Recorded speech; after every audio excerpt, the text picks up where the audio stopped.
আজকের মজার গল্প বাজার দখল।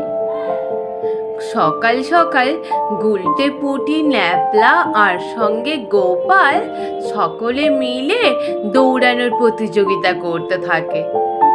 ওদিকে প্রতিযোগিতায় গুলটে পুটি ন্যাপলারা জিতে যায়, গোপাল পেছনে পড়ে থাকে।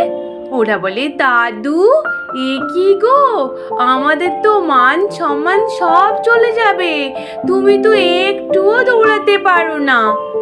গোপাল বলে, দাঁড়া দাঁড়া, তোরা ভাবছিস কি তোরাই শুধু দৌড়ে চলে আসতে পারবি, আমি পারবো না? দেখ না আমার ভুঁড়িটা কেমন কমায়। তারপর বাড়ি ফিরে যায়। বাড়ি ফিরে গিয়ে বারবার করে ব্যায়াম করতে থাকে, একবার করে ওঠে আর একবার করে বসে। ওদিকে গোপালের গিন্নি বলে, এ কি গো, এগুলো কি করছো? গোপাল বলে, গিন্নি দেখো না, আমার পেট থেকে যত মেদগুলো সব ঝরিয়ে ফেলবো, দেখো কেমন করে আমি রোগা পাতলা হই। গোপালের গিন্নি শুনে তো হাসতে থাকে, বলে, তুমি তুমি যা পেটুক, তুমি কিনা পাতলা হবে? অমনি বলে গোপালের গিন্নি চলে যায় রান্নাশালে রান্না করতে। গোপাল ব্যায়াম করতে করতে বলে, উফ বাবা রে, আর পারছি না। এখন মনে হচ্ছে গিন্নি যদি একটা মাংসের ঝোল ভাত করতো, তাহলে কবজি ডুবিয়ে খেতাম। অমনি এসে বলে, ও গিন্নি, গিন্নি তুমি একটু গরম গরম মাংসের ঝোল ভাত করতে পারবে? গিন্নি বলে, মাংসের ঝোল ভাত? আলু নেই, পেঁয়াজ নেই, আর কিনা মাংসের ঝোল ভাত খাবে?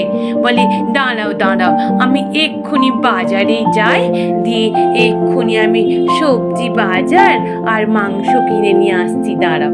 অমনি বলে বাজারের ব্যাগ নিয়ে বাজারে রওনা দেয়। বাজারে গিয়ে আনাজপত্র কিনতে গিয়ে যখন দেখে সবজি আনাজের দাম চড়া, 1 কেজি আলুর দাম ওখানটায় বলে 3 মোহর। এই কথা শুনে গোপাল বলে, কি ব্যাপার, এত চড়া দাম হলে তাহলে কি করে আমি মাংস কিনবো? তোমার এই আলু 1 কেজির দাম 2 মোহরই নাও। বলে, না না, আমি 2 মোহর নিতে পারি না, আসলে মহাজনরা যেভাবে চড়া দামে আমাদের দিচ্ছে, আমাদেরও তো দাম তুলতে হবে না। বলে, কেন মহাজনরা এত চড়া দামে কেন দিচ্ছে, আর মহাজনরাই বা কেন এখানে মাঝখানে ঢুকলো? অমন সময় পুটির বাবা আসে। গোপাল বলে, পুটির বাবা, তোমরা চাষবাস করে কি চড়া দামে বিক্রি করছো? বলে, গোপাল দাদা, আমরা তো চড়া দামে কোনো কিছুই দিচ্ছি না, আমরা খুব সস্তায় দিয়ে দিচ্ছি, কিন্তু মহাজনরা আমাদের কাছ থেকে সস্তায় কিনে বাজারে চড়া দামে বিক্রি করছে। গোপাল বলে, মাঝখানে আবার মহাজন কোথা থেকে এলো? তারপর গোপাল বেচারা ঘরে ফিরে যায়। ওদিকে গুলটে এসে বলে, ও দিদা, দিদা, দাদু এখনো মাংস কিনে ফেরেনি? বলে, না রে। বলে, ভাবলুম দাদু মাংস নিয়ে এলে একটু মাংস ভাত খাবো, এখনো পর্যন্ত ফেরেনি। বলে, না রে। তারপর গোপাল আসে। গোপাল এসে বলে, গিন্নি শুধু আলু পেঁয়াজি নিয়ে এসছি, মাংস আর আনতে পারলাম না। বলে, কেন? বলে, যা চড়া দাম সবজি আর আনাজের, কি কিনবো? পরের দিন রাজসভা শুরু হতেই রাজা মশাই বলে, গোপাল, তোমার উপর কিছু দায়িত্ব দিচ্ছি, রাজ্যের প্রজাদের অসুবিধে সুবিধেগুলো একটু দেখো, কেমন? গোপাল বলে, তা নইলে দেখবো রাজা মশাই, কিন্তু তার একটা শর্ত রয়েছে। বলে, কি শর্ত গোপাল? বলে, রাজা মশাই, আমি এই কাজগুলো করে দেবো ঠিকই, কিন্তু আপনাকে সকলকে পোলাও আর মাংস কষা খাওয়াতে হবে। এই কথা শুনে সভাসদরা অবাক হয়ে যায়। বলে, বাবা, গোপাল ভালো প্রস্তাব দিয়েছে রাজা মশাই, তাহলে আপনি খাওয়াবেন তো? রাজা মশাই বলে, বেশ বেশ, তুমি কাজগুলো আগে ঠিক করে করো, তারপর ঠিক খাবে। তারপর গোপাল ওই দিন সন্ধ্যের সময় বাড়ি ফিরছিল। হঠাৎ দেখে গাছের আড়ালে ওই বটা ঘটা ওই সমস্ত সবজি আনাজ চাষিদের কাছ থেকে চড়া দামে নেওয়ার আলোচনা করছে। গোপাল তখন বুঝেছে, ও এরাই তাহলে মহাজনের কাজ করছে। না, আমাকে তো কিছু একটা বুদ্ধি আনতে হবে। ওদিকে গোপাল বাড়ি ফিরে এসে গুলটে পুটি ন্যাপলাদের শিখিয়ে দেয়, বলে তোরা একটু লক্ষ্য নজর রাখিস তো বটা ঘটা কোথায় যাচ্ছে, কি করছে না করছে।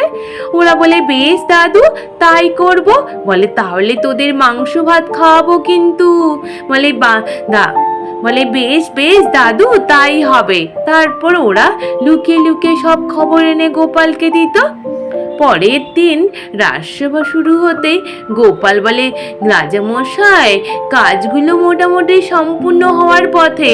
রাজামশাই বলে, বেশ গোপাল, তাহলে বলো কবে তোমরা খাবে পোলাও ভাত আর মাংস? গোপাল বলে, রাজামশাই আগামী কাল খাবো, আর তার জন্য আপনার সাথে আমার কিছু কথা রয়েছে। রাজামশাই বলে, বেশ গোপাল। তারপর রাজামশাইয়ের সাথে গোপাল আলাদা করে দেখা করে। গোপাল বলে, রাজামশাই আমার একটা শর্ত রয়েছে। রাজামশাই বলে, কি শর্ত গোপাল?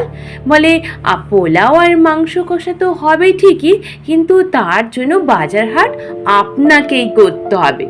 রাজামশাই বলে, আমাকে কেন গোপাল?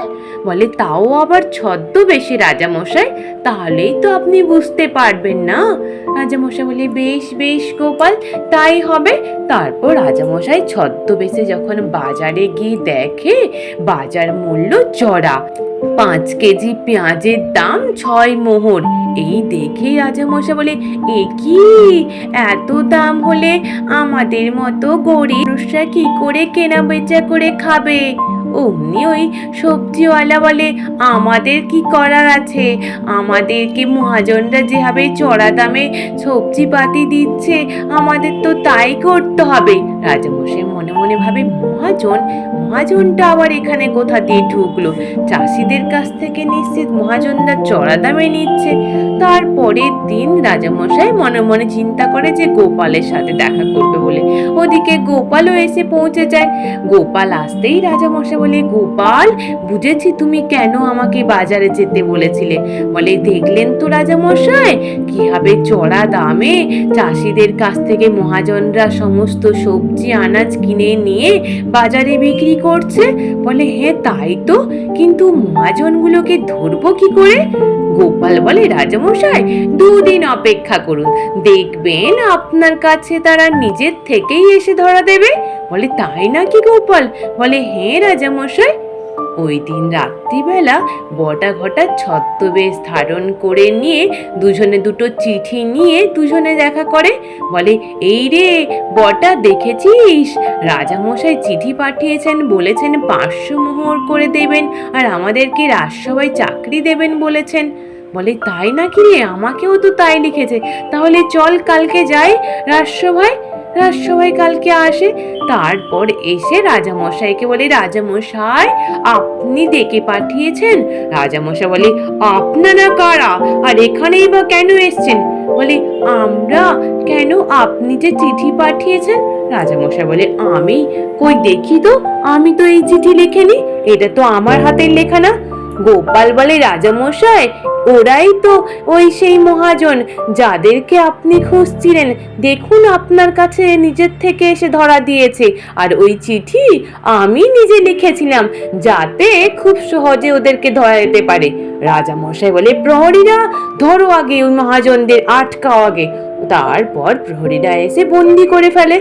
অমনি গোপাল বলে, রাজামশাই দাঁড়ান দাঁড়ান, আরো দেখুন এরা কারা।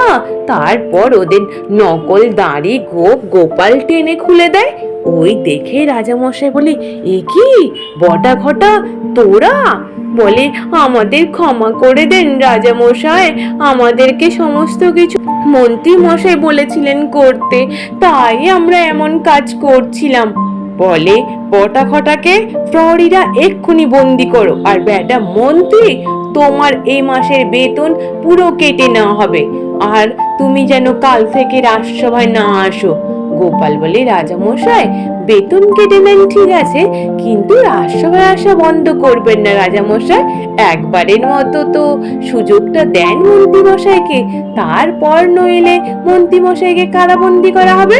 মন্ত্রীমশাই শুনে তো মাথা ঘুরে যায়, বলে বেশ গোপাল, কালকে তাহলে মাংস ভাত আর পোলাও থাকছে, সঙ্গে তোমার নাতি নাতনিরা যারা তোমায় খবর দিচ্ছিল।